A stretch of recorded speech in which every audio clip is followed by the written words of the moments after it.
स्वागत है दोस्तों। देवनागरी लिपि से जुड़े हुए कई सारे प्रश्न परीक्षाओं में बार बार पूछे जाते हैं और अब तो नए ढंग से देवनागरी लिपि से प्रश्न पूछे जा रहे हैं।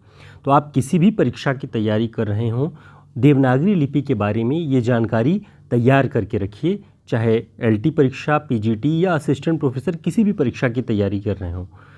तो शुरुआत करते हैं देवनागरी लिपि के महत्वपूर्ण तथ्यों से। संविधान के अनुच्छेद 343 में देवनागरी लिपि में लिखित हिंदी को ही मान्यता प्रदान की गई है। यानी आप अगर जानते होंगे तो जो हिंदी भाषा का प्रावधान है संविधान में, वो अनुच्छेद 343 से 351 तक व्यवस्था उसकी की गई है।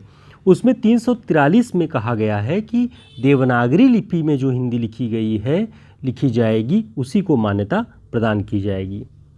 आप सभी जानते हैं नागरी लिपि का विकास ब्राह्मी लिपि से हुआ। ये सारे तथ्य बहुत ज़रूरी हैं, आपको जानना चाहिए इसके बारे में। कैलाश चंद्र भाटिया देवनागरी लिपि के बारे में लिखते हैं कि उत्तर भारत में तो संस्कृत, मराठी तथा हिंदी के लिए शताब्दियों से नागरी का प्रचलन है। यानी इन तीनों भाषाओं में नागरी लिपि का प्रयोग शताब्दियों से हो रहा है।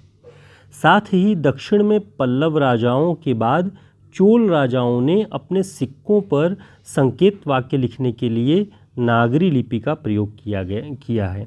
तो इस कथन से आप समझ सकते हैं कि नागरी लिपि का एक व्यापक रूप रहा है।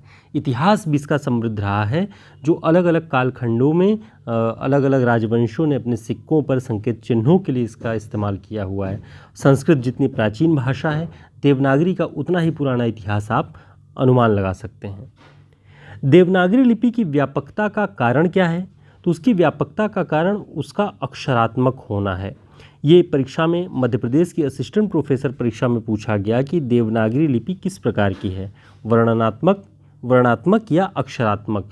तो ध्यान रखिएगा, अक्षरात्मक देवनागरी लिपि है और इसका व्याकरण वैज्ञानिक और सुव्यवस्थित है। इसी वैज्ञानिकता और सुव्यवस्थित होने के कारण ही देवनागरी लिपि व्यापक रूप से प्रयोग की जाने लगी है और पूरे विश्व में अब यह मान्यता स्वीकार की जा रही है कि देवनागरी लिपि सबसे सुव्यवस्थित और वैज्ञानिक लिपि है पूरे विश्व भर में।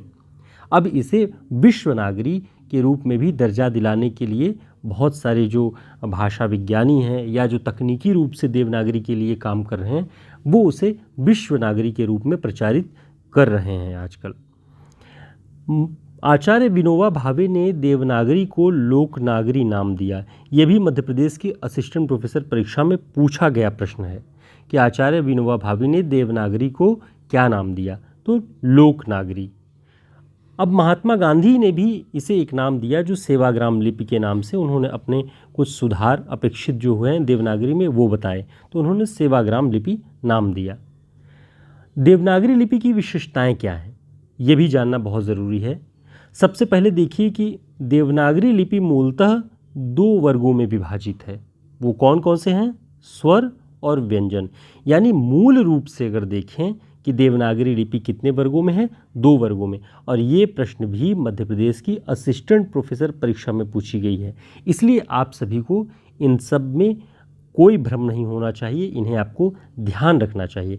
ऐसे बाह्य प्रयत्न के आधार पे, लाघव के आधार पे, अलग अलग आधार पे कई वर्ग, कई भेद माने गए हैं, लेकिन मूल रूप से 2 ही हैं, स्वर और व्यंजन। देवनागरी में प्रत्येक ध्वनि के लिए पृथक ध्वनि की व्यवस्था की गई है। यानी हर एक ध्वनि जो देवनागरी लिपि में है उसके लिए एक पृथक ध्वनि, पृथक संकेत चिन्ह की व्यवस्था देवनागरी में मिलती है।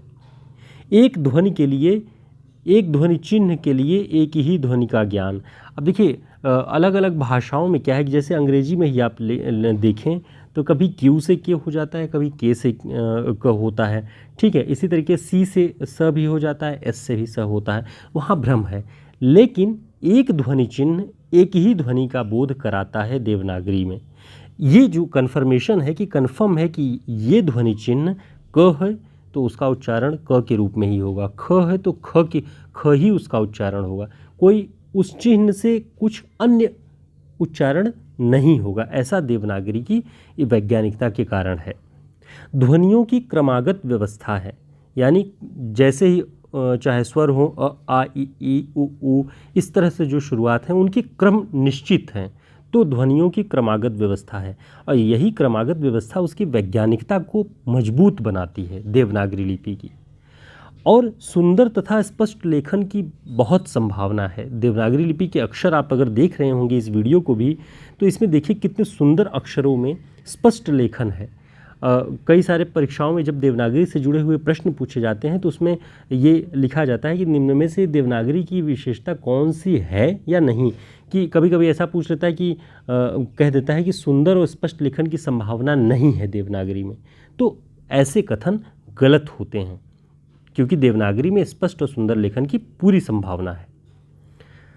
आगे देखिएगा, कलकत्ता में जस्टिस शारदा चरण मिश्र ने सभी भारतीय भाषाओं के लिए एक लिपि विस्तार परिषद की स्थापना सन 1905 ईस्वी में की। इसके प्रचार प्रसार के लिए देवनागर पत्र का भी उन्होंने संपादन किया। ये एक लिपि विस्तार परिषद जिन्होंने मध्य प्रदेश की असिस्टेंट प्रोफेसर की परीक्षा दी होगी या जिन्होंने इसके प्रश्न पत्र को देखा होगा, वहाँ देखेंगे कि एक लिपि विस्तार परिषद की स्थापना किस सन में हुई, ऐसा पूछा गया था। तो 1905 में हुआ, लेकिन इसकी स्थापना किसने की? जस्टिस शारदा चरण मिश्र ने। तो आप इसे ध्यान रखिएगा। और इन्होंने ही देवनागर पत्र का संपादन किया। नागरी लिपि परिषद नई दिल्ली में स्थित है, ये आप ध्यान रखिए। भारत में नागरी टाइप करने का श्रेय चार्ल्स विल्किंस तथा पंचानन को 1778 में ये बात हुई कि चार्ल्स विल्किंस और पंचानन ने नागरी टाइप जो कीबोर्ड होते हैं उनके या की पॉइंट्स जो हैं वो बनाने का काम चार्ल्स विल्किंस तथा पंचानन ने किया भारत में। 1 जून 1949 को तार व्यवस्था में सभी भारतीय भाषाओं के संदेश देवनागरी लिपि में भेजे जाने आरंभ हुए। यानी जो तार व्यवस्था संदेश प्रेषित करने के लिए जो भारत में चली 1 जून 1949 को आज़ादी के बाद, उसमें यह स्वीकार किया गया कि सभी भारतीय भाषाओं में अगर कोई तार भेजना है, कोई संदेश भेजना है, तो उसके लिए एक लिपि का स्वीकार किया जाना चाहिए, वो थी देवनागरी लिपि। तो ये तथ्य आपको ध्यान रखना है। दोस्तों, इस तरह के बहुत सारी जितनी भी हमारी अब तक की क्लासेस हैं, जो प्रैक्टिस सेट हैं, अलग अलग विषयों पे इम्पॉर्टेंट फैक्ट्स हैं, वो सब आप अगर एक जगह प्राप्त करना चाहते हैं तो हिंदी साहित्य के शॉर्ट नोट्स नाम से हमने इसे पुस्तकाकार रूप दिया हुआ है। 160 पेज की पूरी ये पुस्तक है। अगर आप इसका PDF लेना चाहते हैं तो वो भी उपलब्ध है, और प्रिंट बुक जो भी आप अपनी सुविधा के अनुसार चाहें वो हमारे इस व्हाट्सएप नंबर पर संपर्क करके ले सकते हैं। ये आपकी परीक्षाओं में काफ़ी उपयोगी होगी, क्योंकि आचार्य रामचंद्र शुक्ल, बच्चन सिंह और नगेंद्र की पुस्तकों को आधार बना के सारे फैक्ट्स इकट्ठा किए गए हैं। बहुत हेल्पफुल होगा। आगे देखते हैं, देवनागरी के प्रचार में महत्वपूर्ण पत्रिकाएं कौन कौन सी थी। एक नागरी प्रकाश नाम से पत्रिका 1874 में निकली मेरठ से, देवनागरी प्रचारक 1881, देवनागरी गजट 1888।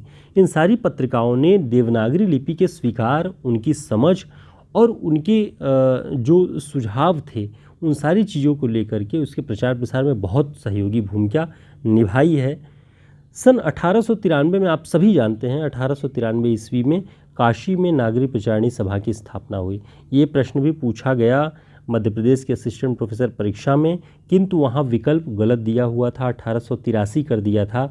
लेकिन सही उत्तर इसका है नागरी प्रचारणी सभा की स्थापना 1893 में स्थापना की गई, और इसी सभा के माध्यम से नागरी प्रचारणी पत्रिका भी त्रैमासिक रूप से निकली। कब? 1896 में। यानी 93 में स्थापना होती है, 96 में नागरी प्रचारणी पत्रिका का प्रकाशन होता है त्रैमासिक रूप से। कहाँ से? काशी से। ये सारी इंपॉर्टेंट चीज़ें हैं, आपको बहुत अच्छे से ध्यान रखना चाहिए। कंफर्म एक जगह नोट कर लीजिए, स्क्रीनशॉट ले लीजिए, जो भी आपको सुविधा लगे। अगला पॉइंट है, किस सॉफ्टवेयर कंपनी ने पहली बार हिंदी देवनागरी लिपि में निःशुल्क ईमेल सेवा का आरंभ किया? किस सॉफ्टवेयर कंपनी ने? वो कंपनी थी सूबी इंफॉर्मेशन सिस्टम्स इंदौर। इसने पहली बार हिंदी देवनागरी लिपि में निःशुल्क ईमेल सेवा का प्रारंभ किया? कब? 6 फरवरी 1999 में।